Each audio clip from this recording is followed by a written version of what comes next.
புலம் நேசம் நிறைந்த உள்ளத்தால் நீளம் நிறைந்த மணிகண்டத்து ஈசனடியார் பெருமையினை எல்லா உயிரும் தொலையெடுத்து தேசமுய திருத்தொண்ட தொகை முன்பணித்த திருவாளன் வாசமலர்மண் கழவணங்க வந்த பிறப்பை வணங்குவாம். தூக்கு சீர் திருத்தொண்ட தொகை விரி வாக்கினால் சொல்ல வல்ல பிரான் எங்கள் பாக்கிய பயனாம் பதிகுன்றைவால் சேக்கிழாரடி சென்னியிருத்துவாம். கைலாய பரம்பரையில் சிவஞான போத நெறி காட்டும் வெண்ணை பயில் வாய்மைமை கண்டான் சந்ததிக்கோர் மெய்ஞான பானுவாகி குயிலாரும் பொழில் திராவடுதுறைவாள் குரு நமச்சிவாய தேவன் செயலாதி மரபுடையோன் திருமரபு நீடூழி தழக மாதோ. எல்லாம் வல்ல பெருமான் அருந்தரும் பன்னார் மொழி எம்முடன் அமர்ந்த நனாவுடையாருடைய திருவடிகளை வணங்கி எம்பெருமக்கள் நாயன்மாருடைய பொன்னார் திருவடி தாமர்களை மனமொழி மைகளாலை வணங்கி உரையாசிரி சிவக்குணையாவுடைய திருவடிகளை நீல நினைந்து திருவாவடுதுறை ஆதீன குருமுக சன்னிதானங்களுடைய பொன்னார் திருவடி தாமரைகளை மனம் மொழி மெய்களாலை வணங்கி அடியனுடைய ஞானாசிரிய பெருந்தகையாருடைய திருவடிகளை மனமொழி மெய்களாலை வணங்கி எம்பெருமான் எரிபத்த நாயனாருடைய திருவடி தாமரைகளை வணங்கி அமைகின்றேன். அன்பார்ந்த சிவனை செல்வர்களே, இன்று மாசி மாதம் அஸ்த நட்சத்திரம். எம்பெருமான் எரிபத்த நாயனார் குருபூசை திருநாள். எம்பெருமான் எரிபத்த நாயனாருடைய திருச்சரிதத்தை தெய்வ சேக்கிழார் பெருமான் 57 திருப்பாடல்களை நமக்கு அருளியிருக்கிறார். எம்பெருமான் எரிபத்த நாயனார் கருவூர் என்று சொல்லக்கூடிய கொங்கு நாட்டில் இருக்கக்கூடிய திரு கருவூர் ஆநிலை என்று சொல்லக்கூடிய அந்த ஆலயத்திலே அடியார் பணி செய்து கொண்டு வந்த பெருமகனார். அவருடைய பெருமையை நம்முடைய திருத்தொண்ட தொகை ஆசிரியர் சொல்லுகின்ற பொழுது இலைமழிந்த வேள் நம்பி எரிபத்தற்கடியேன் என்று சொல்லி கூறுகிறார். அது இலை வடிவனதாக புகழ்மடைந்த மலு ஆயுதத்தை ஏந்திய நம்பியாக எரிபத்த நாயனாருக்கு நான் அடியேன் ஆவேன் என்று சொல்லுகிறார். நம்பி என்று சொன்னால் ஆடவரில் சிறந்தவர் என்று சொல்லி பொருள். நமக்கு நம்முடைய திருவந்தாதி திருத்தொண்டர் திரு அந்தாதி ஆசிரியர் நமக்கு அருளுகின்ற பொழுது ஊர் மதில் மூன்றட்ட உத்தமர்க்கு என்றோர் உயர்தவத்தோன் தார் மலர் கொய்யா வருபவன் தண்டின் மலர் வரித்த ஊர்மலை மேற்கொள்ளும் பாகர் உடல் துணையாக்கும் அவன் ஏர்மழி மாமதில் சூழ்கருவூரில் எரிபத்தனே.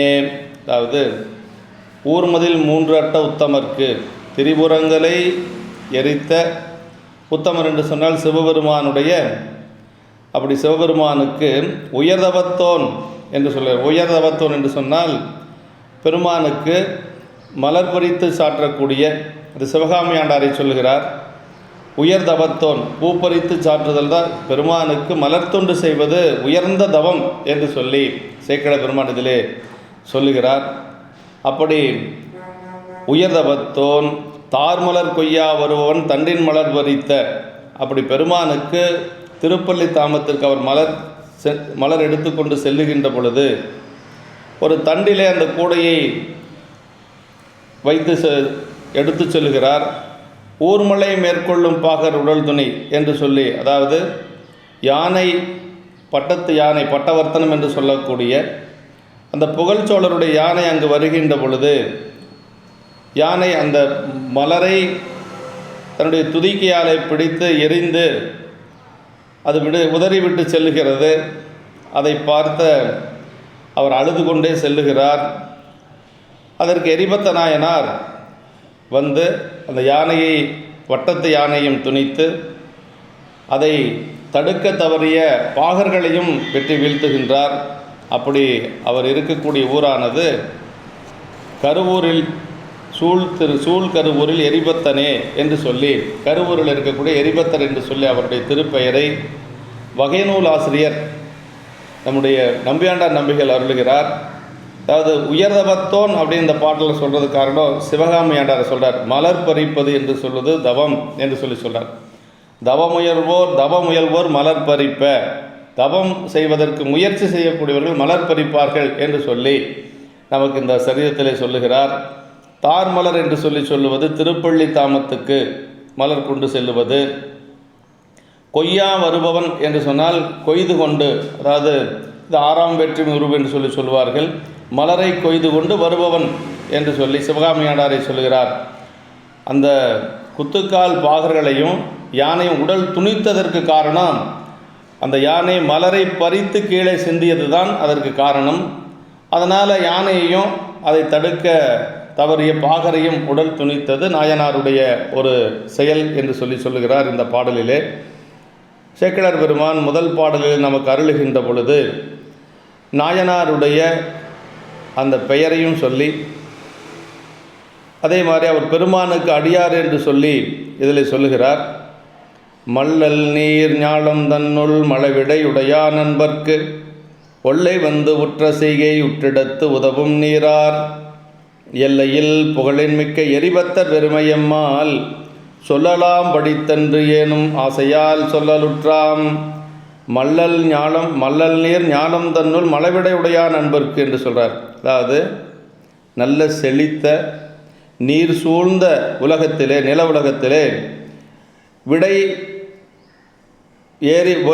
விடையேறி உகந்து வருகின்ற பெருமானுடைய அன்பர்களுக்கு, சிவபெருமானுடைய அடியார்களுக்கு ஒல்லை வந்து உற்ற செய்கை, அப்படி அடியார்களுக்கு துன்பம் வருகின்ற பொழுது உற்றிடத்து உதவும் நீரார், உற்றிடத்து உதவுவது போல, உடனடியாக உதவுவது போல எல்லையில் புகழின் மிக்க எரிபத்தர், அப்படிப்பட்ட அடியார்களுக்கு துன்பம் வருகின்ற பொழுது அதை உற்றிடத்து உதவும் நீராராக இருக்கக்கூடிய எல்லையில்லாத புகழின் மிக்க எரிபத்தருடைய பெருமையை எம்மால் சொல்லலாம் படித்தன்று, அவருடைய பெருமையை என்னால் சொல்லிவிட முடியாது, ஆனாலும் ஆசையால் சொல்லலுற்றாம் என்று சொல்ல வேண்டும் என்கின்ற ஒரு ஆசை என்னை துரத்துகிறது என்று சொல்கிறார். இப்போ எரிபத்தர்தம் பெருமை என்னுடைய சொல்லில் அடங்கும் தரம் உடையது அன்று என்று சொல்லி, அப்படி இருந்தாலும் நான் ஏன் சொல்கிறேன் அப்படின்னா, அந்த சொல்லணுங்கிற ஆசை என்னை துரத்துகிறது என்று சொல்கிறார். பாயிரத்திலே சேக்கிழார் பெருமான் சொல்லுகின்ற பொழுது, அளவில்லாத பெருமையராகிய அளவில்லா அடியார் புகழ் கூறுகேன், அளவு கூட உரைப்பரிதாயனும் அளவில் ஆசை துறப்பு அறைகுவேன் என்று சொல்லுவார். அதாவது அடியார் பெருமக்களுடைய பெருமை என்று சொல்லுவது அளவிட்டு சொல்ல முடியாது, அப்படிப்பட்ட பெருமையை முழுவதும் சொல்லவும் முடியாது. ஆனால் நான் சொல்லுவதற்கு என்ன காரணம் அப்படின்னா, சொல்ல வேண்டும் என்ற ஆசை என்னை துரத்துகிறது, அளவில்லாசை துறப்பு அறைகுவேன் என்று சொல்வார். அது மாதிரி எரிபத்தருடைய பெருமைகளை என்னால் சொல்ல முடியாது, இருந்தாலும் சொல்ல வேண்டும் என்ற ஆசை என்னை துரத்துகிறது என்று அப்படி சொல்லுகிறார். அது நம்முடைய நாயன்மார்களை பற்றி சொல்லுகின்ற பொழுது திருக்கூட்ட சிறப்பில் ஆரம் கண்டிகை ஆடையும் கந்தையே பாரம் ஈசன் பணியலது ஒன்றிலார் ஈர அன்பினர் யாதும் குறைவிலார் வீரம் என்னால் விளம்பும் தகையது என்று சொல்லக்கூடிய அளவுக்கு அவர் வீரம் நிறைந்த ஒரு அடியார். உற்றவர்க்கு உதவும் பெருமானை ஊர்வதொன்று உடையான் உம்பர்கோனை என்று சொல்லி நம்பிகளுடைய தேவாரத்தில் உற்றவர்க்கு உதவும் பெருமானை, எப்படி சிவபெருமான் உற்றவர்களுக்கு உதவுவாரோ அதே போல் அவன் அடியாராக இருக்கக்கூடிய எரிபத்தரும் உற்றவருக்கு உதவக்கூடிய அடியார் பெருமக்களுக்கு உதவக்கூடிய ஒரு பெருமையுடையவர் என்று சொல்லுகிறார். அதே மாதிரி நம்முடைய அடியார்களை பற்றி சொல்லுகின்ற பொழுது நம்முடைய வாதவூரடிகள் நின் பழ அடியார் கூட்டம் காண ஆசைப்பட்டேன் கண்டாய் அம்மானே என்று சொல்லி அந்த அடியார்களோட பெருமைகளை நமக்கு பலவாறு நம்முடைய பெரிய புராணத்திலும் சரி, திருவாசகம், தேவாரம் போன்ற திருமுறைகளிலே நாம் நன்கு உணர முடியும் என்று சொல்லி, அடுத்து இரண்டாவது திருப்பாடல் அனபாய சக்கரவர்த்தியை பற்றி சொல்லுகிறார். அனபாய சக்கரவர்த்தியை பற்றி பெரிய புராணத்திலே 11 இடங்களிலே சொல்லப்பட்டிருக்கிறது. அதில் ஒரு இடம் இந்த இடம் என்று சொல்லி கருவூருடைய பெருமையை பற்றி சொல்லுகின்றார். சோழ மன்னர்கள் இமயம் வரை சென்று அவர்கள் போர் செய்து வென்ற பெருமையை இந்த பாட்டில் சொல்கிறார். பொன்மலை புலி வென்று வாங்க புதுமலை இடித்து போற்றும் அன்னரே வலியாக அயல்வழி அடைத்த சோழன் மன்னிய அனபாயன் சீர் மரபின்மா நகரம் ஆகும் தொல்நெடும் கருவூர் என்னும் சுடர்மணி வீதி மூதூர். அதாவது தொல்நெடும் கருவூர் என்னும் சுடர்மணி வீதி மூதூர் அப்படின்னார். அந்த நகரம் எப்படிப்பட்ட நகரம் என்று சொன்னால், கருவூர் என்று சொல்லுவது தொன்மையான பழமையான ஒரு பதி. அதாவது சோழ மன்னர்கள் முடிசூட்டக்கூடிய 5 நகரங்களிலே அந்த கருவூர் என்று சொல்லக்கூடிய நகரமும் ஒன்று. அதை பற்றி சொல்லுகின்ற பொழுது, அதாவது பொன்மலை புலிவென்று வாங்க புதுமலை இடைத்து போற்றும்னர் அந்நெறி வழியாக அயல்வழி அடைத்த சோழன். அதாவது இந்த வெற்றியினுடைய அடையாளமாக சோழ மன்னர்கள் இமயமலை உச்சியில் புலிக்கொடி ஓங்கி நிற்க அந்த மலையினை இடித்து காவல் பொருந்தும்படி அமைத்த புதிய வழியாக, அதாவது இமயமலை வரை சென்று அவர்கள் போர் செய்து ஏனைய வழிகளை எல்லாம் அடைத்து இமயமலையிலே அந்த மலையை இடித்து ஒரு வாயில் அமைத்தார்கள் என்று சொல்லுகிறார். ஏனைய வாயிலெல்லாம் அடைக்கப்பட்டு அந்த வாயில் வழியாக மட்டுமே வர முடியும் என்று சொல்லி, அப்படி கரிகால் சோழர் முதலாக அனபாயர் வரையாக இருக்கக்கூடிய வெற்றி பொருந்திய சோழ மன்னர்கள் ஆட்சி செய்த நகரம், முடிசூட்டக்கூடிய ஒரு நகரம் இந்த சுடர்மணி வீதி என்று சொல்லக்கூடிய அந்த ஒளி நிறைந்த அந்த வீதியெல்லாம் பொருந்த பெற்ற கருவூர் என்று சொல்லக்கூடிய திருநகரம் என்று சொல்லி அந்த கருவூரை நமக்கு இங்கே ஆசிரியர் பெருமகனார் நமக்கு அறிமுகம் செய்து வைக்கின்றார். அதே போல் அடுத்த திருப்பாடலிலே அந்த கருவூர் நகரம் எப்படி இருந்தது என்று சொன்னால், இந்திரப்பட்டணமும் தாழும்படியாக, அதாவது இந்திரலோகத்தை விட ஒரு சிறந்த ஒரு அழகிய நகரமாக இருந்தது என்று சொல்லுகிறார். இதில் இந்த திருப்பாடலில் 7 முறை சூழும் சூழும் சூழும் என்று சொல்லுவார். மாமதில் மஞ்சு சூழும் மாளிகை நிறைவின் சூழும் தூமணி வாயில் சூழும் சோலைகள் வாசம் சூழும் சோலையில் வாசம் சூழும் தேமலர் அழகம் சூழும் சிலமதி தெருவு சூழும் தாம் மகிழ்ந்தமரர் சூழும் சதமகன் நகரம் தாள. சதமகன் நகரம் தாளனர் அப்படின்னா இந்திரப்பட்டணமே தாழும்படியாக அதைவிட உயர்ந்த சிறப்போடு இருந்தது இந்த கருவூர் நகரம். எப்படி என்று சொன்னால், மாமதில் மஞ்சு சூழும், அப்படியே மதில் சுவர்கள் எல்லாம் ஒவ்வொன்றும் மேகம் தவழக்கூடிய அளவுக்கு உயர்ந்த மதில்கள் அங்கு இருந்தது.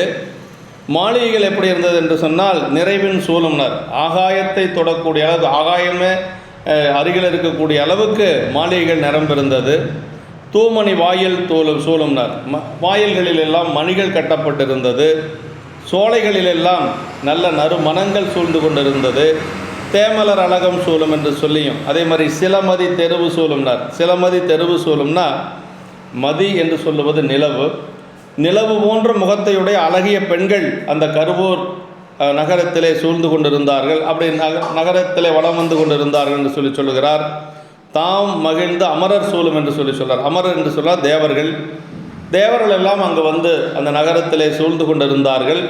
சதமகன் நகரம் தாள என்று சொல்லி இந்திரப்பட்டணமும் தாளும்படியாக இருந்தது என்று சொல்லி இப்படி அந்த நகரத்தினுடைய சிறப்பை சொல்லி, அப்படிப்பட்ட நகரத்திலே கடகரி துறையில் ஆடும் களிமையில் புறவில் ஆடும். இந்த பாட்டில் 7 முறை ஆடும் ஆடும் என்று சொல்லி இலக்கிய ஒரு சுவையோடு சேக்கிழ பெருமான் அருள்கிறார்.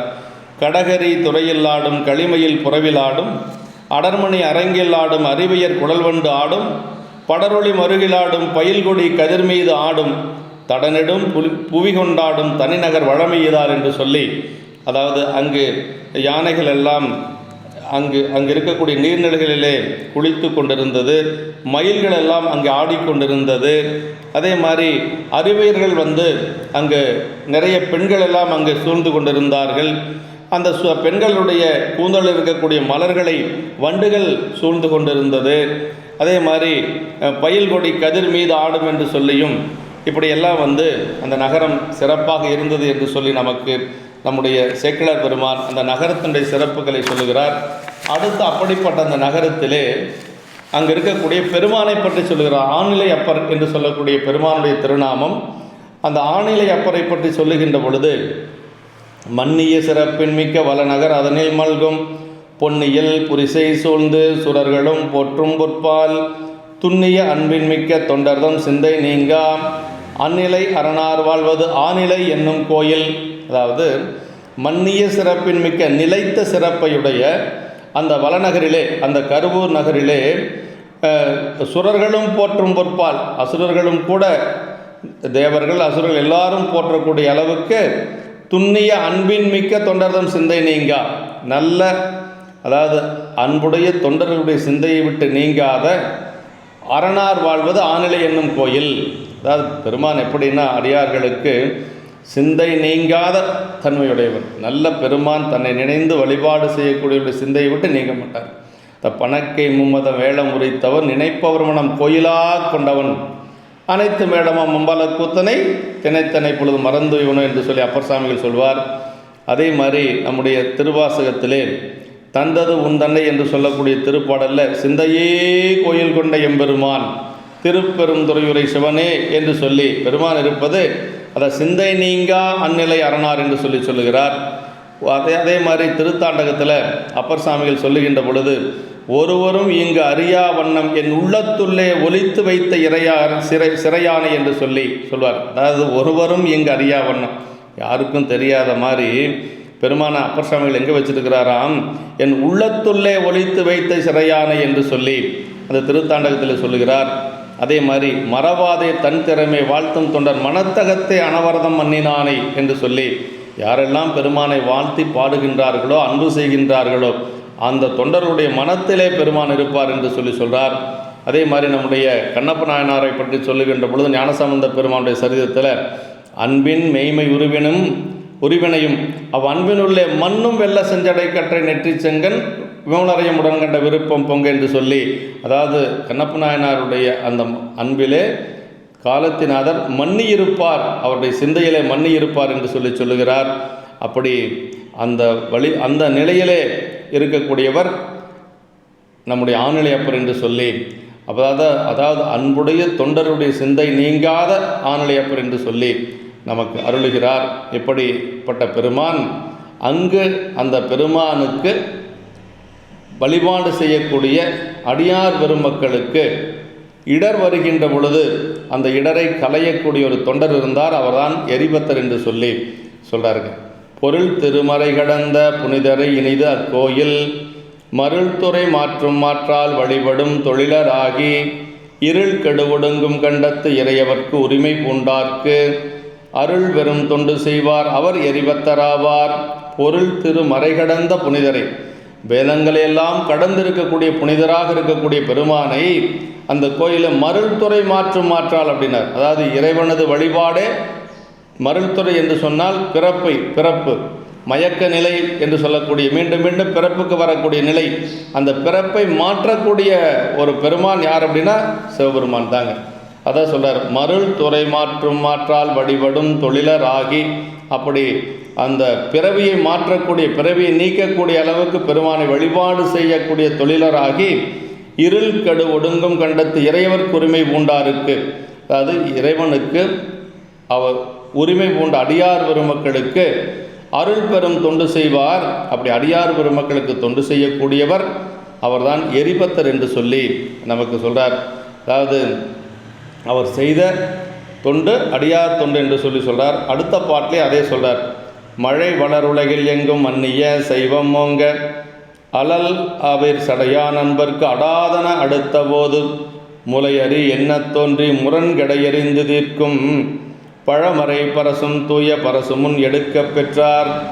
அதாவது இந்த பாட்டில் மலை வளர் உலகில் எங்கும் மன்னிய சைவம் ஓங்க, அதாவது அந்த நீர் நிறைந்த இந்த உலகத்திலே அந்த நிலை பெற்ற சைவம் ஓங்கும் பொருட்டாக அழலவர் சடையான அன்பர்க்கு அந்த பெருமானுடைய அடியார்களுக்கு அடாதன் அடுத்த போது ஏதாவது ஒரு துன்பம் வருகின்ற பொழுது எப்படி வருவார்னா நாயனார் முளையறி என்ன தோன்றி அப்படின்னார். அப்படி குகையிலிருந்து ஒரு சிங்கம் கிளம்புவது போல அப்படி கிளம்பி வந்து முரண்கடை எறிந்ததற்கும் பழமறை பரசும் தூய பரசும் எடுக்க பெற்றார். அப்படி அந்த அடியார் பெருமக்களுடைய துன்பத்தை நீக்குவதற்காக பரசு என்று சொல்லக்கூடிய அந்த மலுவாயுதத்தை தன்னுடைய கையிலே வைத்திருந்தார் என்று சொல்லுகிறார். அதாவது நம்முடைய பெரிய புராணத்திலே அடியார் பணிகள் என்று சொல்லுவது 2 பணிகள். அது மொத்தத்தில் பணி என்று சொன்னால் இறைவன் பணி அடியார் பணி 2. அந்த அடியார் பணியில் 2, அந்த அடியார் பணியில் 2 என்னென்ன அப்படின்னா, ஒன்று அடியார் பணியில் 2ல் ஒன்று வேண்டுவன கொடுத்தல், அடியார்களுக்கு என்ன வேணுமோ அதை கொடுப்பது. இளையான்குடி நாயனார், இயற்பகை நாயனார் இப்படி எல்லாம் அப்படி அவர்கள் அடியார்களுக்கு வேண்டுவன கொடுத்தல் என்று சொல்லக்கூடிய பணியை செய்தவர்கள். இன்னொரு பணி என்னென்னா, அடியாருக்கு ஏதாவது துன்பம் வருகின்ற பொழுது அடாதன அடுத்த போது தீர்க்கும் வீரம். அடியார்களுக்கு துன்பம் என்று வருகின்ற பொழுது அதை தீர்க்கக்கூடிய ஒரு வீரம், அதை வீரம் என்னால் விளம்பும் தகையதோ என்று சொல்லி சேக்கிழ பெருமான் நமக்கு திருக்கூட்ட சிறப்பில் சொல்கிறார். அப்படி 2 பணிகள், ஒன்று அடியார்களுக்கு வேண்டுவன கொடுப்பது, இன்னொன்று அடியார்களுக்கு துன்பம் வருகின்ற பொழுது துடைப்பது. இது 2ல் 2வது பணியை செய்தவர் தான் நம்முடைய நாயனார் என்று சொல்லுகிறார். அதற்காக அவர் கையிலே பரசு என்று சொல்லக்கூடிய ஆயுதத்தை வைத்திருக்கிறார். அப்படி அவர் பணி செய்து கொண்டிருக்கிற பொழுது ஆநிலை அப்பருக்கு தினசரி மலர் தொண்டு செய்து கொண்டு வருகிறார். அவர் அந்த திருப்பள்ளி தாமத்துக்கு மலர் தொண்டு செய்து கொண்டு வரக்கூடியவர் சிவகாமி ஆண்டார் என்று சொல்லி ஒரு பெரியவர். அவர் தினசரி பெருமான் அவர் நந்தவனத்தில் சென்று பூ பறித்து அலங்கள் சாத்தி அப்படியே உள்நரை காதலோடு ஒழுகுவாராம். பெருமானுக்கு மலர் தொண்டு செய்கிறது எப்படி செய்யணுமா? உள்ளோர பெருமானிடத்தில் அன்பு கொண்டு அந்த பணியை செய்து கொண்டு வருகிறார். அப்படி தினசரி வைகரை உணர்ந்து பொழுது விடிவதற்கு முன்பாக அவர் எழுந்து அதே மாதிரி புனல் மூழ்கி நல்ல நீரிலே குளித்து கொண்டு வாய் கட்டிங்கிறார். மலர் பறிக்கின்ற பொழுது நம்முடைய எச்சில் படாமல் இருக்கிறதுக்காக அந்த காலத்திலே வாய்கட்டி மலர் பறித்தல் என்று சொல்லி ஒரு வழக்கு இருந்திருக்கிறது. ஒரு துணியின் மூலமாக வாயினை கட்டி கொண்டு மொய்மலர் நெருங்குவாச நந்தனவனத்து முன்னி அப்படி மலர் இருக்கக்கூடிய நந்தவனத்திலே சென்று அப்படியே தன்னுடைய கையினாலே கமழ்முகை அலரும் வேலை தெய்வநாயகர் நல்ல மனமிக்க மலர்களை எல்லாம் பறித்து கொண்டு பெருமானுக்கு சாத்தும் திருப்பள்ளி தாமும் அவர் தினசரி செய்து கொண்டு வருகிறார். அப்படி செய்து கொண்டு வருகின்ற பொழுது அந்த மலரை எல்லாம் என்ன செய்வார்னா, சிவகாமி ஆண்டார் ஒரு கூடையில் அழகான ஒரு கூடையிலே போட்டு மலரை பறித்து அந்த கூடையை ஒரு தண்டிலே கோர்த்து அந்த தண்டை தன்னுடைய தோல் மீது அப்படி வைத்து கொண்டு வருவார். ஏனென்று சொன்னால் இறைவனுக்கு கொண்டு செல்லக்கூடிய மலர் மற்றும் நிவேதன பொருள்களை காலுக்கு கீழே இப்படி தொங்க விட்டு கொண்டு செல்லுவது மரபில்லை. அதனால் அதை தன்னுடைய தோலுக்கு மேலே அந்த தண்டிலை கோர்த்து கொண்டு செல்லுகிறார். அப்படி செல்லுகின்ற பொழுது கோல பூங்கூடை தன்னை நிறைத்தனர் கொண்டு நெஞ்சில் வாலிய நேசம் கொண்டு மலர் கையில் தண்டும் கொண்டு அங்கு ஆலயம் அதனை நோக்கி அங்கனர்க்கு அமைத்து சாத்தும் காலை உதவ வேண்டி கடுதினில் வாரான் என்றார். அப்படின்னா மலரை பறித்து கொண்டு வேகமாக வர்றார். அந்த மலரை எப்படி பறித்து கொண்டு வர்றார்னா, கோலப்பூம் கூட தன்னை நிறைத்தனர் கொண்டு அழகிய அந்த மலர்களை எல்லாம் நல்ல அழகான ஒரு கூடையிலே அந்த மலர்களை எல்லாம் நிறைத்து கொள்ளுகிறார். அப்புறம் நெஞ்சில் வாலிய நேசம் கொண்டனர். அப்படியே மனசுக்குள்ளே உண்மையான அன்போடு அந்த பெருமானுடைய ஆலயத்துக்கு சென்று கொண்டிருக்கிறார். அப்படியே அந்த தண்டு அந்த கோலிலே அந்த பூங்குடையை கோர்த்து கொண்டு அங்கு செல்லுகிறார். அப்படி அங்கனருக்கு அமைத்து சாத்தும் காலை அந்த சாமிக்கு சாற்றக்கூடிய அந்த காலை நேரம் திருப்பள்ளி தாமத்துக்கு அந்த மலர்களை எடுத்து கொண்டு வேகமாக போகிறார். கடிதினில் வாரான் என்றார் என்று சொல்லுகிறார். அப்படி செல்லுகின்ற பொழுது அந்த நாள் அட்டமை திருநாள் என்று சொல்லக்கூடிய நவமிக்கு முன்பாக இருக்கக்கூடிய நாள். இது அந்த நவமிக்கு முன்பாக இருக்கக்கூடிய அஷ்டமி நாளிலே அவர் செல்லுகின்ற பொழுது புகழ்ச்சோழ நாயனாருடைய பட்டத்து யானை அங்கு வருகிறது. பட்டத்து யானை பட்டவர்த்தனம் அந்த வழியாக அப்படி எப்படி வருதுன்னா ரொம்ப கழிப்போடு வருகிறது. அந்த ஆம்பராவதி என்று சொல்லக்கூடிய அந்த நீரிலே நீராடி விட்டு பெரிய கழிப்போடு அப்படி பொலிமதம் சொரிய அப்படி பாகர்கள் எல்லாம் முன்னே பின்னாடி வருகிறார்கள். பாகர்களுக்கு முன்பாக அப்படியே ஒரு கழிப்போடு வேகமாக அது அப்படி மதம் கொண்டு அந்த யானை அப்படியே வருகிறது.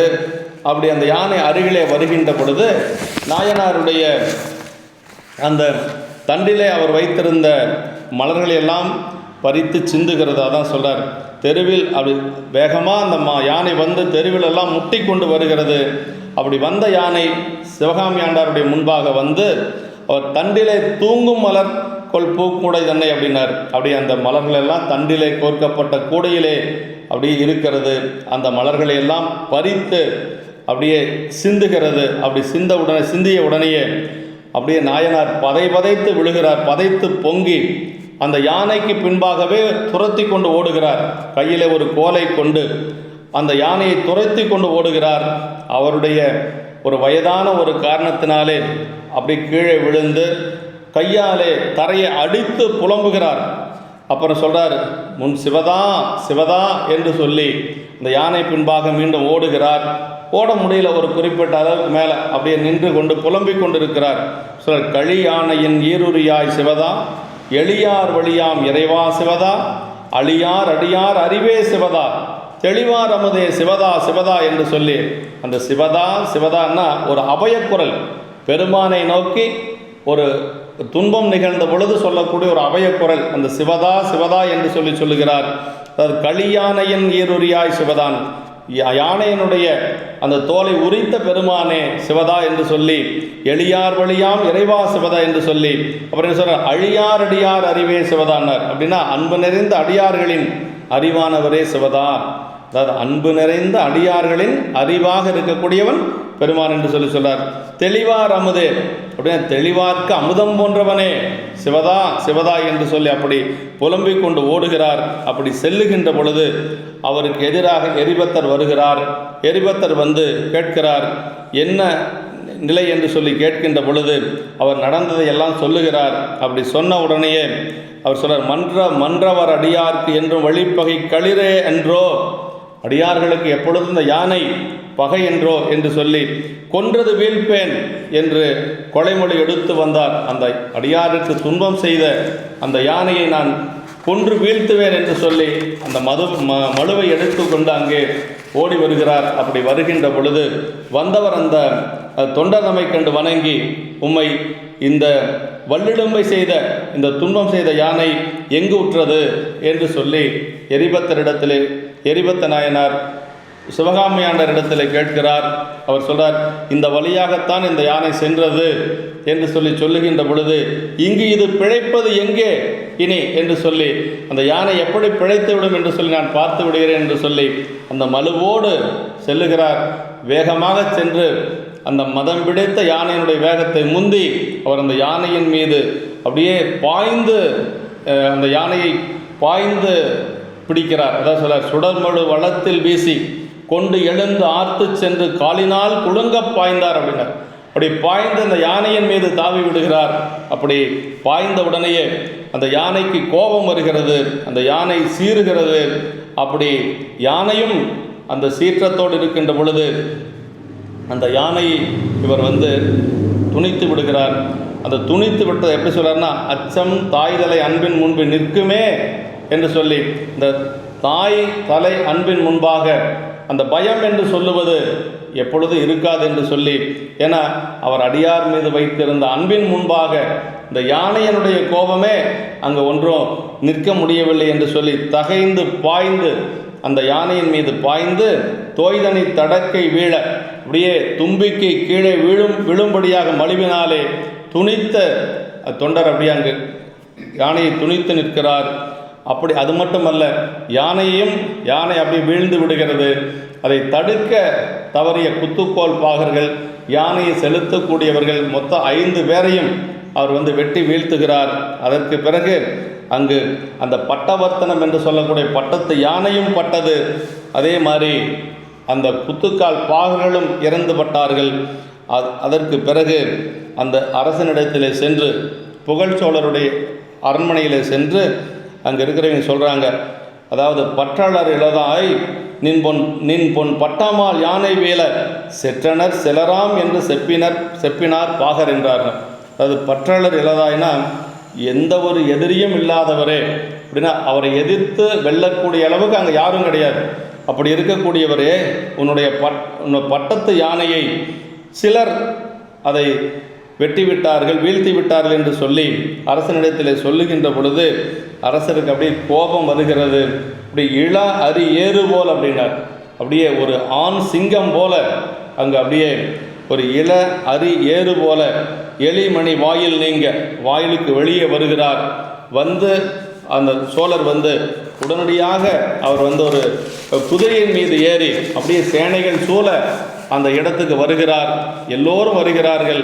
அப்படி வருகின்ற பொழுது வேகமாக வரணுங்கிறதுக்காக குதிரை மீது ஏறிக்கொண்டு வருகிறார். அதாவது சொல்ற, அன்னலம் புறவி மேற்கொண்டு அரசமா வீதி சென்றான் என்று சொல்றார். திரும்ப மீண்டும் வருகின்ற பொழுது அந்த யானையின் மீது வருவார். அதனால் வந்து புறவியை சொல்கிறார். அப்படி வேகமாக வருகின்றவர் வந்து கடுவிசை முடுகி போகி களிற்றொடும் பாகர் வீழ்ந்த படுகளம்புருகச் சென்றான் பகைப்புலத்தவரை காணான் விடுசுடர் மலு ஒன்று ஏந்தி வேறு இரு தடக்கை தாய அடுகளிரு என்ன என்று அன்பரை முன்பு கண்டான். அப்படி வேகமாக வந்தார் அரசர். அப்படி வருகின்ற பொழுது யானை இறந்து கிடக்கிறது, பாகர்கள் எல்லாம் இறந்து கிடக்கிறார்கள். அந்த களத்துக்கு வந்து விட்டார். அந்த படுகளத்திலே வந்து யானை குதிரையின் மீது இருக்கின்ற பொழுது பார்க்கிறார், பகைவர்கள் ஒருவரையும் காணோம். அதாவது பகைப்புலத்தவரை காணான், ஒருவரும் அங்கே இல்லை. அப்புறம் ஒருத்தர் மலுவோடு நிற்கிறார். அவர் எப்படி இருக்கிறார் அப்படிங்கிறத சேக்கிழார் பெருமான் சொல்லார் பாருங்க. விடுசுடர் மழுவொன்று ஏந்தி வேறு இரு தடக்கை தாய. யானைக்கு ஒரு கை இல்லையா, தும்பிக்கை. ஆனால் இந்த யானைக்கு 2 கையோட ஒரு யானை போல நிற்கிறாராம் எரிபத்த நாயனார். சேக்கிழார் பெருமான் சொல்லார், 2 கையை சொல்லார். இருதடக்கை தாய அடுகளிரு என்ன நின்று அன்பரை முன்பு கண்டான்.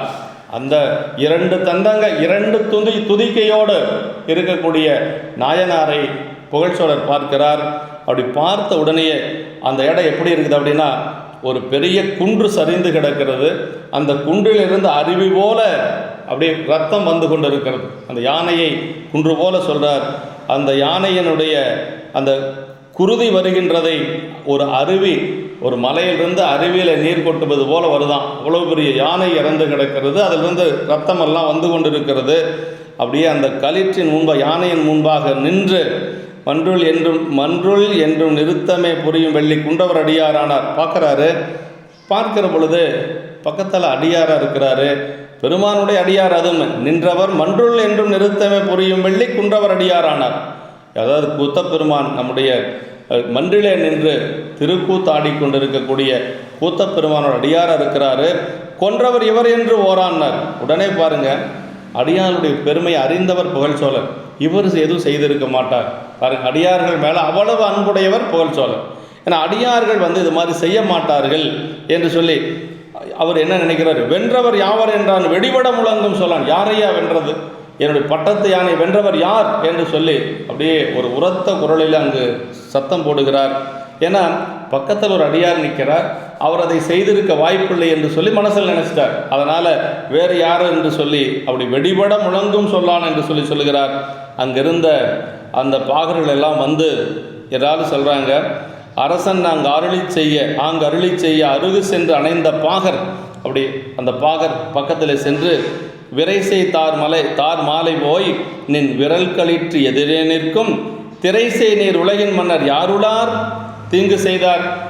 அரசே, உங்களுடைய யானையை கொல்லக்கூடிய அளவுக்கு இந்த உலகத்தில் யார் இருக்கிறார்கள்? அவ்வளோ வீரம் பொருந்தியவர்கள் யாரும் இல்லை. அதனால் பரசு முன் கொண்டு நின்று இவரென பணிந்து சொன்னார். இந்த பரசை முன்பாக வைத்திருக்கிறாரே மலு ஆயுதத்தை, அவர்தான் இதை செய்தவர் என்று சொல்லுகிறார்கள். இப்போ இதுவரைக்கும் அவர் அவரை நினைக்கவே இல்லை. பகையரசர்கள் ஒருவரும் கிடையாது. ஏன்னா இவரை எதிர்த்து அங்கே நின்று போர் செய்யக்கூடிய அரசர்கள் அங்கே யாருமே கிடையாது. அதனால் அவர்கள் அப்படி சொல்லுகிறார்கள். அப்படி சொன்ன உடனேயே அவர் மனசில் நினைக்கிறார் பாருங்க, அப்படி இவர் தான் அதை செய்தார் என்று சொல்லியும் கூட மீண்டும் மனசில் அப்போ இவங்க சொன்னதுக்கு பிறகும் கூட அவர் என்ன நினைக்கிறார் அப்படின்னா, நாயனாரே யானையை கொன்றார் என்று அருகிருந்தவர்கள் கூறிய பொழுதும் சோழருடைய மனநிலை எப்படி இருந்தது அப்படிங்கிறது சேக்கிழார் பெருமான் இந்த பாட்டில் சொல்கிறாருங்க.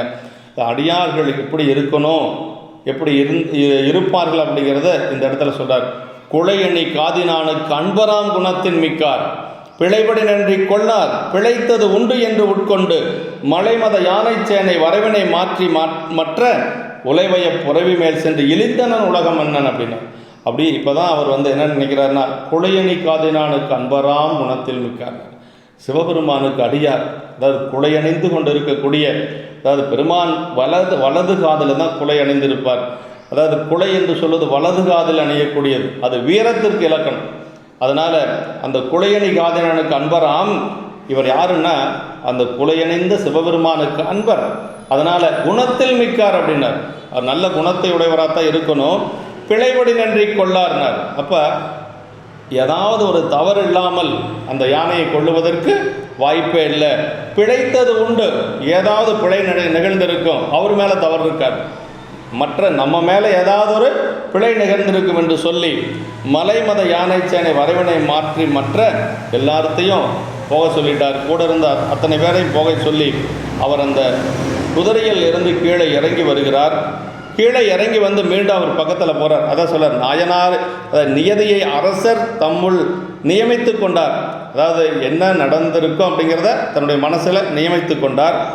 அளவில்லாத சீற்றமுடன் வந்த மன்னன் இச்செயல் அன்பர் செய்தார் என்று அறிந்தவுடன் ஒரு சீற்றம் கோபமெல்லாம் மாறி, சிவ அபராதத்தில் அச்சமிக்கது என் யாண்டும் பிறளாத அன்பனை ஒழுக்க திண்மையினை காட்டுவதுன்னார். அப்படின்னா இதுவரைக்கும் அவர் யாரோ செய்திருக்கிறாங்கன்னு நினச்சவர் இப்போ இவர் தான் செய்தார்னா இவர் அதை செய்யக்கூடிய அளவுக்கு தீங்கு நடந்திருக்கிறது. அப்படின்னா அது ஒரு பெரிய சிவ அபராதமாக நமக்கு ஆகிவிடுமே என்று சொல்லி அரசர் மனசுக்குள்ள வருத்தப்படுறார். அதான் சொல்கிறாருங்க, அதாவது அதுக்கு என்ன காரணம்னா, சிவ அபராதத்தில் அச்சம் மிக்கது எஞ்ஞான்றும் பிறளாத அன்புநெறி ஒழுக்க திண்மையினை காட்டுவது என்று சொல்லி சிவகோணிய உரை நமக்கு சொல்லுகிறார். அது மாதிரி இந்த இடத்துல அவர் யானையின் மீது தான் தவறு இருக்கும், அவர் மீது தவறு இருக்காது என்று சொல்லி உறுதிபட மனசில் நினைக்கிறார். அதான் அப்படி அதான் மீண்டும் என்ன நினைக்கிறார்னா, இந்த மைத்தடம் குன்று போல மதக்களிர், ஒரு மலை போல இருக்கக்கூடிய இந்த யானையின் முன்பாக இந்த மெய்த்தவர் சென்ற பொழுது, இப்படிப்பட்ட ஒரு அடியார் அங்கு செல்லுகின்ற பொழுது வேறு ஏதாவது தீங்கு நிகழாமல் இருந்ததுக்கு நான் செய்த ஒரு தவம் என்று சொல்லி, ஏன்னா வேறு ஏதாவது இவருக்கு ஒரு துன்பம் வந்திருந்தா அது என்ன ஆகிறது? ஒரு அடியாருக்கு ஒரு துன்பம் என்று சொன்னால் அது பெரிய சிவ அபராதம். அதனால் என்ன சொல்றாரு, அதாவது வேறொன்றும் புகுதாவிட்டது அத்தவம் உடையே நானேன் அம்பலவான நண்பர் இத்தனை முனிய கெட்டேன் என்கோலோ பிழை என்று அஞ்சி. அப்படின்னா இத்தவறு இதுபோல செய்யக்கூடிய அளவுக்கு என்ன பிழை நிகழ்ந்ததோ என்று சொல்லி அந்த இடத்துல வருத்தப்படுறார். ஏன்னா ஒரு பட்டத்து யானையை கொள்ளக்கூடிய அளவுக்கு இந்த அடியாருக்கு என்ன நிகழ்ந்ததோ என்று சொல்லி அவர் கொஞ்சம் மனசில் கொஞ்சம் அச்சம் வருகிறது. அப்போ சோழர் சொல்கிறாரு, புகழ்ச்சோழர் நாயனார் இடத்துல இப்போ தான் பேசுகிறார், எரிபத்த நாயனார் இடத்துல, செறிந்தவர் தம்மை நீக்கி அன்பர் முன் தொழுது சென்று ஈது அறிந்திலேனடியேன் அங்கு கேட்டது ஒன்று அதுதான் நிற்க மருந்தைய களற்றின் குற்றம் பாகரோடு இதனை மால எரிந்ததே போதுமோதான் அருள் செய்யும் என்று நின்றார். பாருங்க, அவர் இப்போ கோபமெல்லாம் தணிஞ்சிருச்சு சோழருக்கு. ஏன்னா ஒரு அடியாருக்கு தீங்கு வந்திருக்குமோன்னு பயந்திருக்கிறார். இப்போ அவர்கிட்ட போய் புகழ்ச்சோழ நாயனார் எரிபத்த நாயனிடத்தில் சென்று அன்பர் முன் தொழுது சென்று, பாருங்கள், அவருடைய பட்டத்து யானை இறந்து கிடக்கிறது, ஆனால் அவர் திருவேடத்தோடு நிற்கிறதுனால தொழுது அவர் பக்கத்தில் போய் நிற்கிறார். அப்படி தொழுது சென்று, நான் ஈது அறிந்திலேன் அடியேன், இங்கே நடந்தது எனக்கு தெரியாது, என்கிட்ட சொன்னது வேற மாதிரி சொன்னாங்க, அதனால் நான் இங்கே வந்தேன் என்று சொல்லி இந்த களிற்றின் குற்றம் பாகரோடு, இந்த யானையினுடைய குற்றம் பாகருடைய குற்றம் இதுக்கு நீங்கள் செய்துட்டீங்க, இதுக்கு மேலே வேறு ஏதாவது செய்யணும்னு நினைக்கிறீங்களா அப்படின்னு சொல்லி இது போதுமா என்று சொல்லி அவரிடத்தில் கேட்கிறார். அதாவது எரிந்ததே போதுமோதான் அருள் செய்யும் என்று நின்றார். இந்த யானையை கொன்றது, குத்துக்கால் பாகலை கொன்றது போதுமோ என்று சொல்லி அரசர் அங்கு அஞ்சி நிற்கிறார். எரிபத்த நாயனார் சொல்லுகிறார், மன்னவன் தன்னை நோக்கி நடந்ததையெல்லாம் சொல்கிறாருங்க. வானவர் ஈசர் நேசர் சென்னி இத்துங்க வேலம் சிவகாமி ஆண்டார் கொய்து பன்னகா பரணச்சாத்த கொடுவரும் பள்ளித்தாமம் தன்னை முன் பறித்து சிந்த தரைப்பட துணித்து வீழ்த்தேன். பெருமானுக்கு சாற்றுவதற்காக அவர் மலர் பறித்து கொண்டு வருகிறார் சிவகாமி ஆண்டார். அந்த பன்னகா பரணர் என்று சொல்லக்கூடிய பெருமானுக்கு சாத்தக்கூடிய மலர்களை, திருப்பள்ளித்தாம மலர்களை பறித்து சிந்தியதனாலே நான் துணித்து வீழ்த்தேன் என்று சொல்லுகிறார். அப்படி கேட்ட உடனே சொல்லார். அதே மாதிரி அந்த குத்துக்கால் பாகர்கள் எல்லாம் அதை தடுக்க தவறியதனாலே அவர்களையும் வீழ்த்தி விட்டேன் என்று சொல்லுகிறார். அதற்கு சோழர் சொல்லுகிறார், அங்கனர் அடியார் தம்மை செய்த அபராதத்துக்கு இங்கு இது தன்னால் போதாது, என்னையும் கொள்ள வேண்டும், மங்கள மழுவாள் கொள்கை வழக்குமன்று இதுவாம் என்று செங்கையால் உடையால் வாங்கி கொடுத்தனர் தீர்வு நேர்வார் என்று சொல்லி இந்த இடத்துல அங்கனர் அடியார் தம்மைனா அங்கனர்னு ஒன்று அடியார் ஒன்று. அப்படின்னா இறைவனிடமும் அடியாரிடமும் செய்த இந்த அபராதத்துக்கு, இறைவனுக்கு ஒரு அபராதம், ஒரு தீங்கு செய்திருக்கிறோம், அதே மாதிரி அடியாருக்கும் தீங்கு நடந்து விட்டது. அதனால் அந்த இறைவனிடமும் அடியாரிடமும் செய்த இந்த அபராதத்துக்கு இங்குது தன்னால் போதாது. சோழர் அவரே சொல்கிறார், இது போதாது, இதுக்கெல்லாம் உரிமையாளனாக இருக்கக்கூடியது யார்? நான். அதனால் என்னையும் நீங்கள் கொள்ள வேண்டும். அப்படி கொள்ளுவது கூட நீங்கள் கையிலே வைத்திருக்கக்கூடிய மலுவானது மங்கள மலுனார். ஏன் மங்கள மலுனார்னா, அடியார்களுக்கு துன்பம் வருகின்ற பொழுது துடைப்பதற்காக வைத்திருக்கக்கூடிய மலு. இந்த மங்கள மழுவிலை கொள்ளக்கூடிய அளவுக்கு எனக்கு தகுதி இல்லை, அதனால் என்னுடைய உடைவாளை என்னை நீங்கள் கொள்ள வேண்டும் என்று சொல்லி தன்னுடைய உடைவாளை எடுத்து உருவி எரிபத்தரிடத்திலே கொடுக்கிறார். இதுதான் அந்த அரசரிடத்தில் இருந்த அந்த ஒரு பணிவு. அவர் வேடத்தின் மீது வைத்திருந்த ஒரு பற்று, அதே மாதிரி சிவ அபராதத்துக்கு அஞ்சிய ஒரு நிலை. எந்த இடத்துலையும் நாம் சிவ அபராதம் செய்து விடவே கூடாது. அடியார்களுக்கு எந்த துன்பமும் நாம் செய்ய மனசில் கூட நினைக்கக்கூடாது. அதுதான் நமக்கு சொல்லப்பட்டிருக்கிறது. அதான் சொல்கிறார், அப்படி தீர்வு நேர்வார் என்று சொல்கிறார். என்ன இந்த இடத்துல என்ன சொல்கிறாருன்னா, சோழர் நீட்டிய வாளை எரிபத்தர் வாங்க, அதாவது அப்படி அந்த சோழர் வாளை அவரிடத்தில் கொடுக்கிறார். அதை வாங்கக்கூடாதுன்னு நினைக்கிறார் எரிபத்தர். ஆனால் வாங்கலைன்னா அந்த வாள் மூலமாக தன்னை அவர் மாய்த்து கொள்வார் என்று சொல்லி அந்த வாளை வாங்குறார். சொல்கிறார் பாருங்க, வெந்தலல் சுடர்வாள் வீட்டும் வெந்தனை நோக்கி கெட்டேன், அந்தமிழ் புகழான் அன்புக்கு அளவின்மை கண்டேன் என்று தந்தவாள் வாங்க மாட்டார் தன்னைத்தான் துறக்கும் என்று சிந்தையால் உணர்வுற்றஞ்சி வாங்கினார் தீங்கு தீர்ப்பார். அப்படின்னா, அதாவது சோழர் நீட்டி அந்த வாளினை எரிபத்தர் வாங்க மாட்டாதவராய் இருந்தும் தாம் வாங்காவிடில் அரசர் தம்மைத்தாமே மாய்த்து கொள்வார் என்று உணர்ந்தவராகி பயந்து தீங்கு வாராமல் காக்கும் கருத்தினாலே கையில் வாங்கினார். சோழரின் புகழுக்கு அளவில்லை, அவருடைய அன்புக்கும் அளவில்லைன்னு சொல்கிறாருங்க. அதாவது அந்தமிழ் புகழான் அன்புக்கு அளவின்மை கண்டேன்கிற சோழருடைய புகழ்ச்சோழ நாயனார் ஒரு பெரிய அரசர். அவர் அடியார்கள் மீது வைத்திருந்த அன்புக்கும் அதே மாதிரி அவருடைய புகழுக்கும் அளவின்மை கண்டேன் என்று சொல்லி அதை அளவிட்டு சொல்ல முடியாது என்று சொல்லுகிறார். அப்படி தந்தவாள் வாங்க மாட்டார் தன்னைத்தான் துறக்கும் என்று, அப்படி நான் வாங்காத போனால் அவர் தன்னை மாய்த்து கொள்வார் என்று சொல்லி அந்த வாளை வாங்குகிறார். வாங்கியவர் என்ன செய்கிறார் அப்படின்னா, வாங்கிய தொண்டர்மும் மன்னனார் தொழுது நின்றே, அதாவது எரிபத்தர் வாங்கிட்டார் அந்த வாளை வாங்கிய எரிபத்தர் முன்பாக தன்னை கொல்ல வேண்டும் என்று சொல்லி தொழுது நிற்கிறார் புகழ்ச்சோழர். அதுதான் அடியாருடைய பெரிய அன்பு என்று சொல்லுவது. ஈங்கு என்னை வாளினால் கொண்டு என் பிழை தீர்க்க வேண்டி நீங்கள் என்னுடைய வாளினால் என்னை கொன்று என்னுடைய பிழையை நீங்கள் தீர்க்க வேண்டும் என்று சொல்லி அப்படியே பணிந்து நிற்கிறார். ஓங்கி உதவி செய்ய பெற்றனன் இவர்வால், நாம் செய்த குற்றத்திற்கு இவர் எனக்கு தண்டனை கொடுப்பதன் மூலமாக எனக்கு இவர் பெரிய ஓங்கிய உதவி செய்ய பெற்றனன், பெரிய உதவி எனக்கு செய்கிறார் என்று சொல்லி கருதுகிறார்.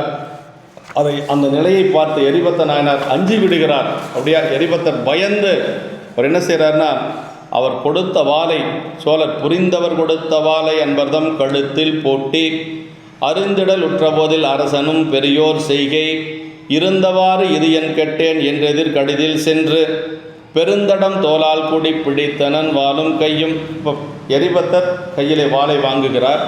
வாங்கியவர் என்ன நினைக்கிறார்னா, இப்படிப்பட்ட சோழருக்கு நான் தீங்கு செய்து விட்டேனே என்று சொல்லி அவர் மனதிலே அஞ்சி கொஞ்சம் அவர் நாணமுற்று தன்னுடைய கழுத்திலே வாளை பூட்ட முற்படுகிறார்.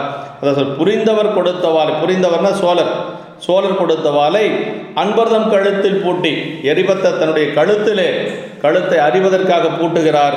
அப்படி பூட்டுகின்ற பொழுது அரசனும் அப்போ புகழ்ச்சோழர் என்ன செய்கிறார்னா, பெரியோர் செய்கை இருந்தவாறு இது என், பெரியவர்கள் எல்லாம் இப்படித்தான் நடந்து கொள்ளுவார்கள் என்று சொல்லி நான் கெட்டேன் என்று சொல்லி வேகமாக சென்று அந்த வாளை பறித்து, அது மட்டுமல்லாது தன்னுடைய தோளினாலே அவரை அணைத்து கொள்ளுகிறார். அந்த வாளும் அவர் கையையும் பிடித்து கொள்ளுகிறார் சோழர். அதற்கு பிறகு வலவனார் விடாது பற்ற மாதவர் வருந்தி நிற்ப அளவிலா பருவில் வந்த இடுக்கனை அகற்ற வேண்டி களமணி களத்து செய்ய கண்ணுதல் அருளால் வாக்கு சொல்றார். கிளறொளி விசும்பின் மேல் எழுந்தது பலரும் கேட்பென்று சொல்லி அப்படி சோழர் அந்த வாளையும் கையையும் பிடித்து தடுக்கிறார். தடுத்ததுக்கு பிறகு அவர் எரிபத்தர் வருந்தி நிற்கிறாராம். நம்மளுடைய கழுத்தை நாம் அறிந்திருக்கணும் என இப்படிப்பட்ட சோழருக்கு தீங்கு நினைத்தோமே என்று சொல்லி அவர் வருந்தி நிற்கிறார். அப்போ ஒரு அசரீரியாக வானத்திலிருந்து ஒரு ஓசை தோன்றுகிறது. என்ன சொல்கிறாருன்னா, அளவிலா பரிவில் வந்த இடுக்கனை அகற்ற வேண்டி, அதாவது அளவில்லாத அன்பு இருந்தாலும் துன்பம் வருமா, அப்படி 2 பேருக்குள்ள அளவில்லாத அன்பு இருந்ததுனால அந்த துன்பத்தை அகற்ற வேண்டி களமணி களத்து செய்ய கண்ணுதல் அருளால் வாக்கு, அப்படி திருநீலகண்டத்தை அணிந்த பெருமானுடைய அருளினாலே ஒரு வாக்கு தோன்றுகிறது. அப்படியே அந்த வாக்கு என்ன, எல்லாரும் கேட்குற மாதிரி அந்த வாக்கு தோன்றுகிறது. அந்த அசரீரி என்ன அப்படின்னா சொல்ற, தொழும் தகை அன்பின் மிக்கீர் தொண்டினை மண்மேல் காட்ட செழுந்திரு மலரை இன்று சினக்கரி சிந்த திங்கள் கொழுந்தனி வேணை கூத்தர் அருளினால் கூடிற்றென்று அங்கு எழுந்தது பாகரோடும் யானையும் எழுந்ததென்றேனர். அந்த ஒரு வாக்கு எப்படின்னா தொழுந்தகை அன்பின் மிக்கீர் அப்படின்னார். தொழுந்தகை அன்பின், அதாவது ஆகாயத்திலிருந்து ஒரு செம்மை தரும் கண்ணுதல் பெருமான் அருளினாலே அப்படி ஞான ஒளிகிளரும் விசும்பில் பலரும் கேட்குமாறு எழுந்த திருவாக்குனர். அப்படி பெருமானுடைய திருவருளினாலே அந்த வாக்கு வருகிறது. என்ன சொல்ற, தொழுந்தகை அன்பின் மிக்கீர் தொண்டனை மண்மையில் காட்ட யாவரும் தொழும் தகமையுடைய அன்பினால் மிக்கீர்களே. அப்படின்னா அடியார்களை எல்லாரும் நாம வழிபாடு செய்யணும். அதான் சொல்றார், தொழும் தகை அன்பின் மிக்கீர், யாவரும் தொழும் தகைமையுடைய அன்பினாலே மிக்கீர்களே. இன்னொரு பொருள் என்னன்னா, அதை எம்மையே எஞ்ஞான்றும் தொழும் தகுதியுடைய அன்புடையவர்களே.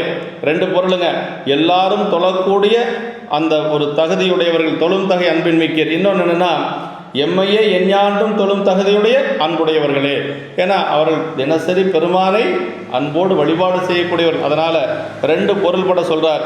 அப்படி அன்பினாலே மிக்கீர்களே, திருத்தொண்டின் நீர்மையை மண்ணுலகத்தில் காட்டும் பொருட்டாக கூத்தரது திருவருளினாலே கூடிற்று.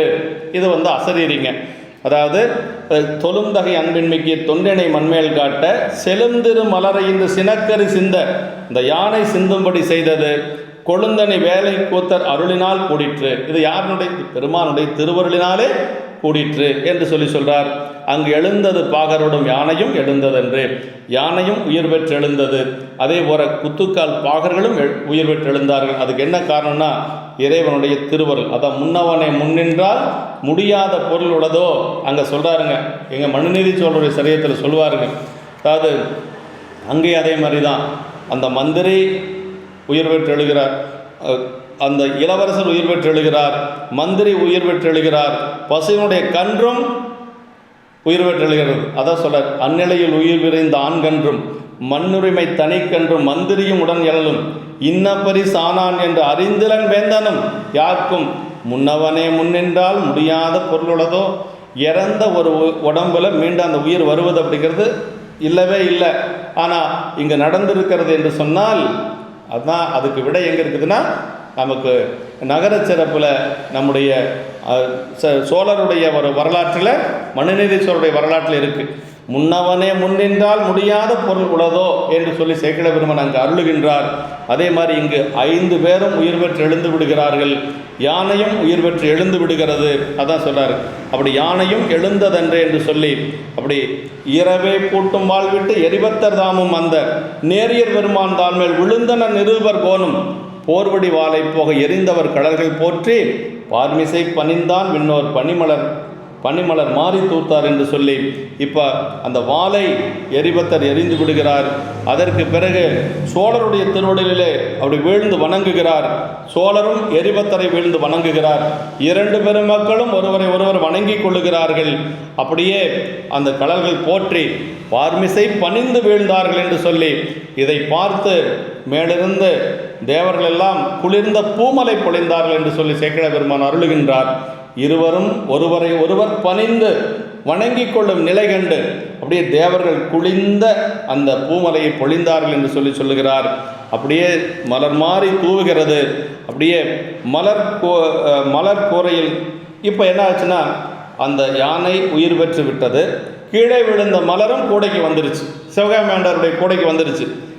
அதான் சொல்கிறாரு, அதாவது இருவரும் எழுந்து வானில் எழுந்த பேரொடியை போற்ற அருமறை பொருளாயுள்ளார் அணிகள் பூங்குடை தன்னில் மருவிய பள்ளித்தாமம் நிறைந்திட அருள மற்ற திருவருள் கண்டு வாழ்ந்து சிவகாமி யாரும் நின்றார். அந்த அசரீரியை பார்த்து 2 பேரும் போற்றி நிற்கிறார்கள். புகழ்ச்சோழரும் அதே மாதிரி எரிபத்த நாயனாரும் 2 பேரும் போற்றி நிற்கிறார்கள். அந்த ஒளியை பார்த்து போற்றி நிற்கிறார்கள். அப்படி அருமறை பொருளாயுள்ளார் பெருமானுடைய திருவருளினாலே அந்த பூங்கூடையில் மலர் நிறைந்து விடுகிறது. அவர் பள்ளித்தாமத்திற்கு சென்று விடுகிறார். அதுபோக அந்த பெருமானுடைய திருவருளை கண்டு சிவகாமியாரும் அப்படியே வாழ்ந்து நின்றார் என்று சொல்லி, திருவருள் கண்டு வாழ்ந்து சிவகாமியாரும் நின்றார் என்று சொல்லி, சிவகாமியாண்டார் இப்போ அதை எடுத்துக்கொண்டு பள்ளித்தாமத்துக்கு போகணும். சரிங்க, கீழே விழுந்த மலர் மீண்டும் பெருமானுக்கு சாற்றலாமா அப்படின்னா சாற்றக்கூடாது. ஆனால் இங்கு திருவருளால் நிகழ்ந்தது. அந்த யானை சிந்தியதும் திருவருள் தான். அதே மாதிரி மீண்டும் அந்த மலர் கூடைக்கு வந்ததும் திருவருள் தான். 2 முறை திருவருள் நிகழ்ந்ததுனால அந்த மலர் பெருமானுக்கு சாற்றுவதற்கு உகந்தது என்று சொல்லி நமக்கு உரையாசிரியர் சொல்லுகிறார். அப்புறம் யானையும் உயிர் பெற்று எழுகிறது. யானையும் உயிர் பெற்று எழுந்தாச்சு.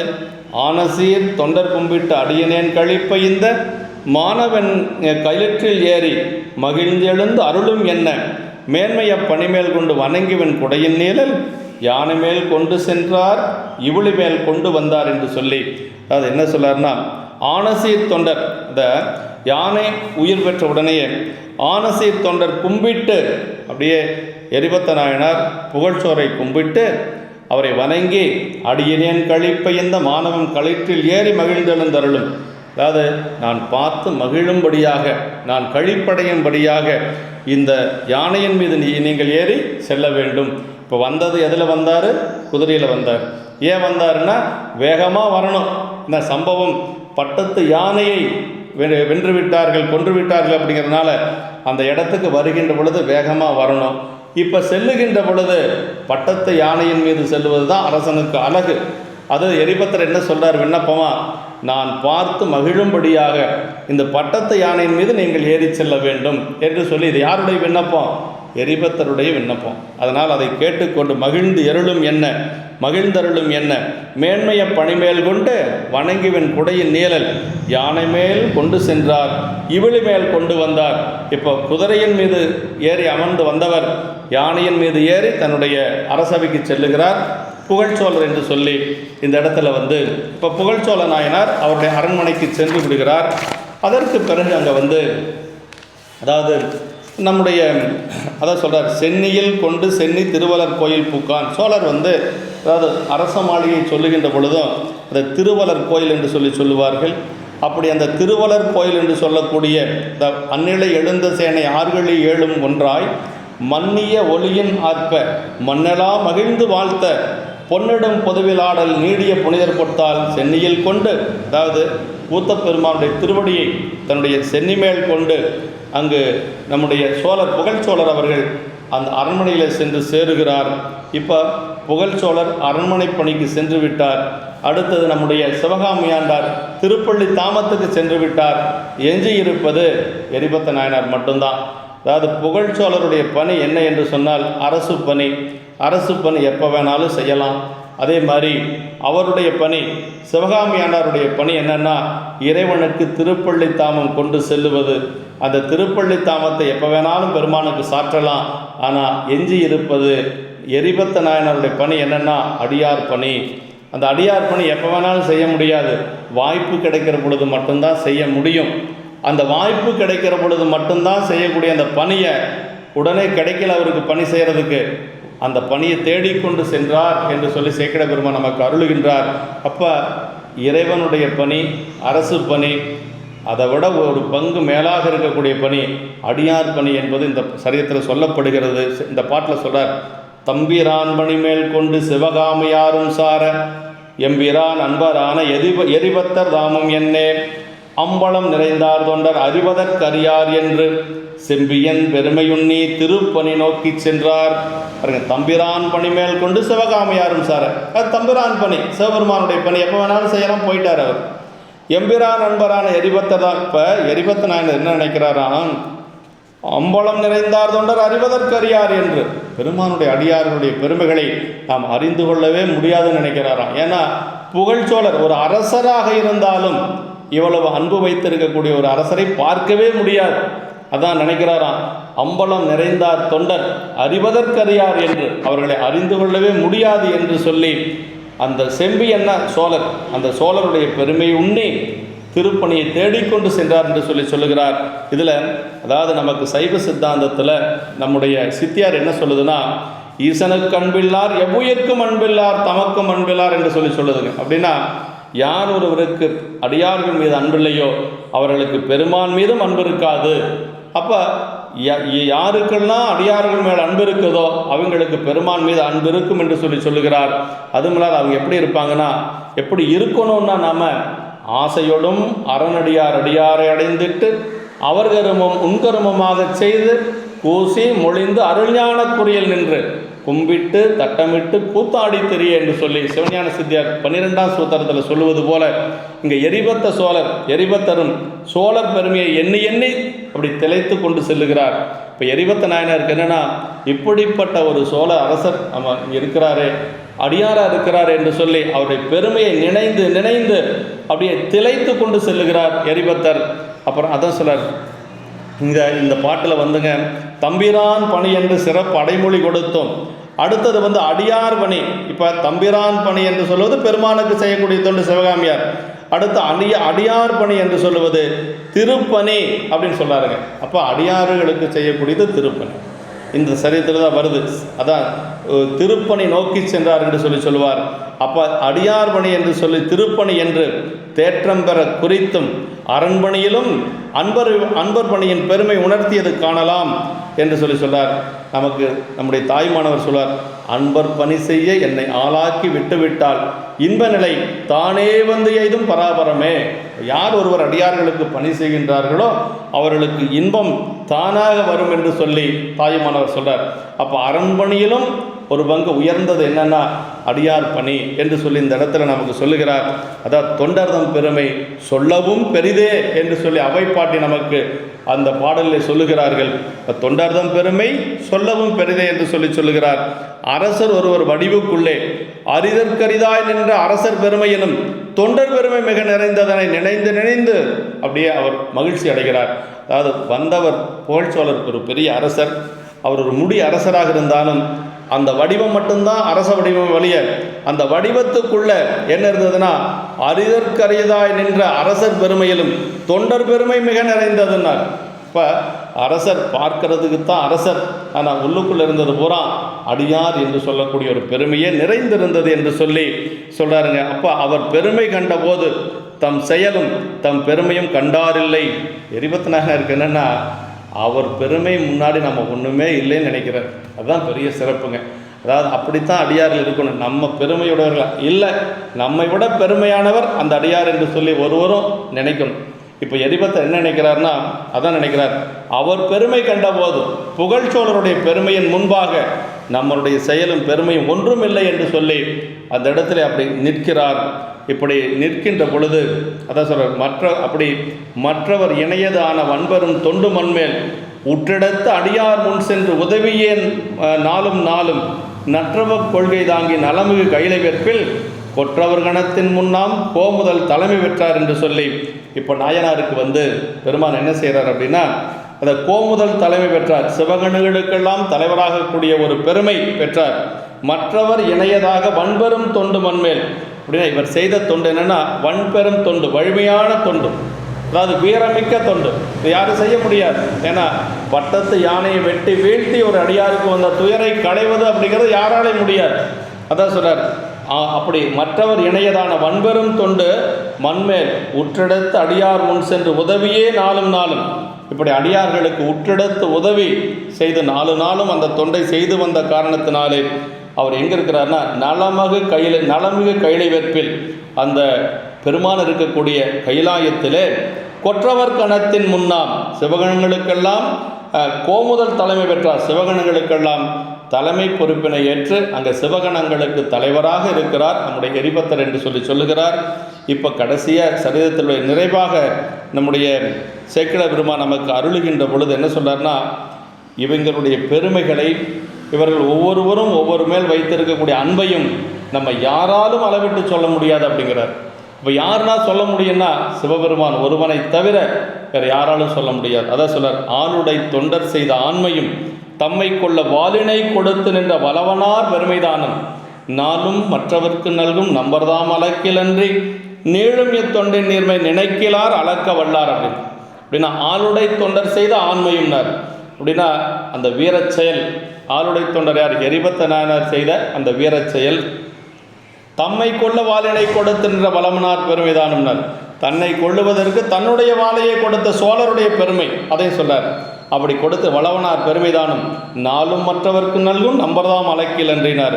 நாளும் அவர்களுக்கெல்லாம் அருள் செய்யக்கூடிய அருள்கள் நல்கும் நம்பராகி இறைவர் தாமே அளந்தாலன்றி சொல்றாருங்க, நாளும் மற்றவர்க்கு நல்கும் நம்பர்தாம் அளக்கிலன்றி நீளும் இத்தொண்டின் நீர்மை நினைக்கிறார் அளக்க வல்லார். அப்படின்னா அதாவது நீளச் செல்லுகின்ற, அது நீண்டு கொண்டே செல்லுகின்ற, அப்படின்னா வளர்ந்து கொண்டே சென்று கொண்டிருக்கக்கூடிய இந்த திருத்தொண்டினுடைய தன்மைகளை நினைக்கும் இடத்து யாவர் அளக்கும் வன்மையுடையராவர். அப்படின்னா என்ன அர்த்தம்னா ஒருவரும் இல்லைன்னு அர்த்தங்க.